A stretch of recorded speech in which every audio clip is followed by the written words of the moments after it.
how we apart.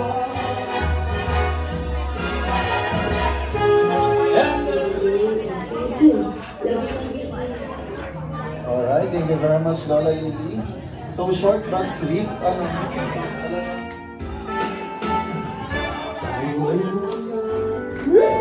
Ang iyong buhok ay puputi na rin. Shoulder, knees, toes, shoulder, head, shoulder. Tayo. Yan. Ready? Shoulder, knees, toes, head, shoulder, head, toes, knees, basta! Oh, yeah. Pag wala tabahan kayo ng mic, sabi lang po yung hep or okay. Ready? Trial. 1, 2, 3. Paano po yung hep? Yan ako dapat. Hooray po, hooray. Magandang tanghali sa inyo lahat. Alam mo si Mikel, maliit pa yan ay laging nakabit ko. At yan ay maliit pa yung baby. Lagi ko hinihiram kay Ate Norma. Kapit ko tuwa din yan, very cute. Yan ay mabait na bata. Ngayon, si Mikel, ay ipagbansa nga ay mahirap din sila Ate Norma. Ikot sila ng bahay. Ngayon, nung ako'y nag-asawa, ginawa ko itong flower girl. Lagi nakapikit siya sa akin eh. Yan ay laging ating video, gano'n. Kasi yun eh, hanggang sa mga siya, nagkaanak, nagkakaroon din sila ng problema. Kasi nga sa kahirapan, nag-sacrifice ito.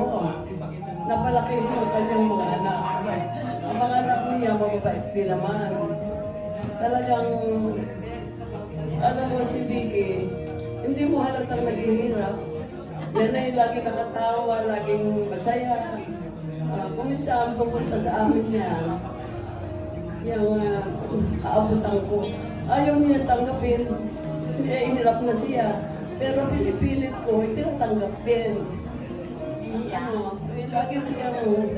Lagi siyang masaya, hindi mo pa kalat ang naghihirap.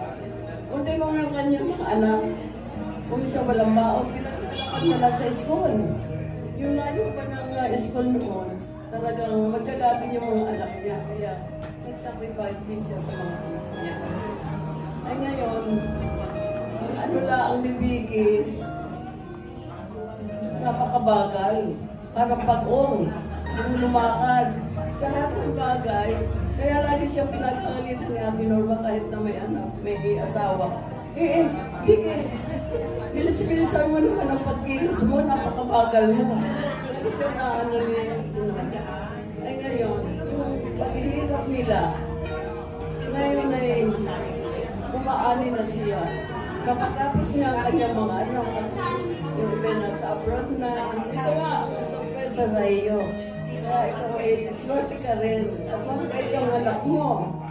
Kaya, mahabaan mo ang buhay mo. Kaya daw siya sa akin, masayahin. O nga naman ay lagi sa party, nakikita niya sa Facebook, na lagi akong nasa party. Sabi ko, bigay ko nung ikasal siya, lagi ka sa party. Eh, kaya mo, ako tumunod sa iyo. Kaya, ano bigay? At rin naman, nung siya ay nahirap na, meron, alam mo yung nagsasayaw ito, nagtuturo siya ng sayaw. Nagtuturo sa kanya kailangan. Kaya ginawa niya lahat ang paraan para matatapos yung kanyang mga anak. Kaya ako dito, hanggang ngayon, wala siya lang sayaw.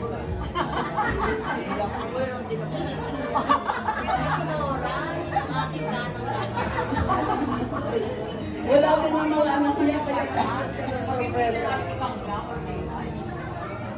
Kaya tumikita ko diyan. Sabi ko, binigyan ko siya ng advice. Kasi ang mga anak ko wala dito. Hindi mo malaman, matanda na ako. Mamaya ako'y mawala na. Siya ang aking pinagpilinan.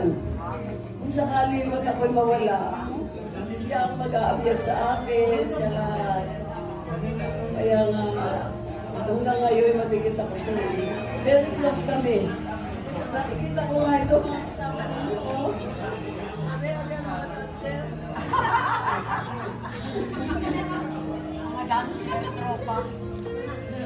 Kaya,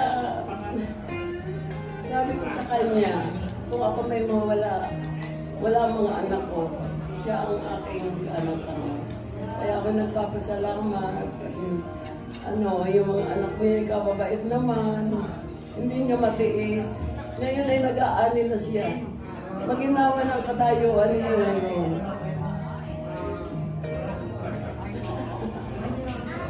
Nakikita ko lagi kang kasama ko, sasayaw. Masaya siya. At hindi nagbabago ang kanyang mukha. Ano? Hindi pa nagpamikap sa iyo. Maganda pa nga ngayon ang makeup. Ay, ang mukha niya ganun din. Sa maliit ganun din. Kaya siya ang ginawa ko ng tower girl ng kinasal. Lola na ngayon. Sa 70, sasabihin mo ba 70 ito? Kung tingnan mo, para kang dalaga.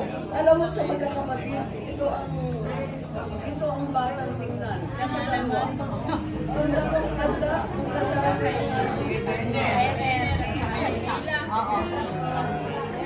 Kaya Mickey, I wish you the best. Sana humaba ang buhay mo. Mapalaki mo yung mga apo. Ako makita ko sa state din. Sana humaba ang buhay mo. Mapalaki mo ang anak. Yung mga apo. Sa kanyang anak ay kambal daw. Kaya ito ay kailangan. Kaya Mickey, happy birthday. At kami natutuwa. At ang mga anak niya ay napakababait. At take care. Parang siya ay bumabalik na yung kahirapan niya noong una. Bumabalik na sa kanya. Kaya, happy birthday, very much. At sana ay umaba ang buhay mo. Pareho tayo. Pareho tayong malimbong. Hindi pa rin mapigil. Talagang iba ang pusong ina pag ang anak na ang nagsalita. Una-una nagpapasalamat ako sa Panginoon dahil nga binigyan ako ng pagkakataon na sapitin ko pa ang edad na ito. Talagang sobrang blessed. At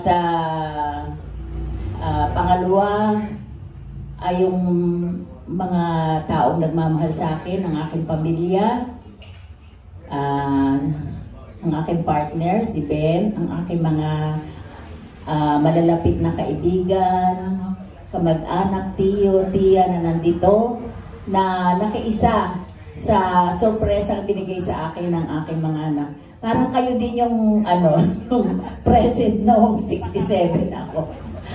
Parang walang naiba. Same people pa rin. Kaya nga, pag binabalik-balikan ko ang mga nakaraang panahon sa buhay ko, yung mga pinagdaanan ko ay para bang yun ang isang binigay sa akin ng Panginoon para higit na akong maging matatag sa anumang klase ng pagsubok. Napalaki ko ng maayos ang aking mga anak. At heto, binibigyan nila ako ng kasiyahan. Bagamat sila ay hindi nakarating sa importanteng kaarawan, ngayong sumapit ako ng 70, alam ko naman at naintindihan ko, hindi ako nag-e-expect sa kanila. Yung gesture lamang nila na ibinigay sa akin ay sapat na para maramdaman ko talaga yung taus-pusang pagmamahal nila sa akin. At ako'y lubos na nagpapasalamat at pinipilit nila na sa ganitong paraan ay mapasaya nila ako. At ako na may natutuwa sa sobrang blessing na binigay sa akin ng Panginoon, para bang wala na akong mahiling, sabi nga ni Del, Piki, wala ka nang mahiling. Oo, sa totoo, wala na akong mahiling sa buhay ko. Siguro ang pwede ko na lang hilingin ay bigyan pa ako ng iba yung lakas at matulungan ko pa kung sa ganang aking pagtulong sa aking mga anak, kung matutulungan ko pa sila magpalaki ng kanilang mga anak, ang aking mga apo. Nararamdaman ko na pag-asapit ko nitong 17, medyo nakakaramdam na ako ng mga pananakit. Sabagay, pananakit ng balakang, pananakit ng tuhod. Talagang bahagi na nga, sabi ko nga ay kahit hindi man nakikita pero nararamdaman na ng katawan. Aminado na talaga. Kaya nga sa inyong lahat, nagpapasalamat ako sa inyong pagdalo. Salamat. Talagang lagi kayong kabahagi ng buhay ko. Yung pamilya ni Nanay Lily, sila na talaga ang aking pamilya. Wala nang iba. Tinuturing ko na talaga na kapamilya. Salamat JM sa effort mo, si Toper, sina Mercy, na talagang kapamilya ko mulat sa pulyang mga yan, na nagkaisa para lamang mairaos itong surprise celebration ng aking mga anak. Salamat sa inyo. Wala na akong masasabi pa. Thank you very much.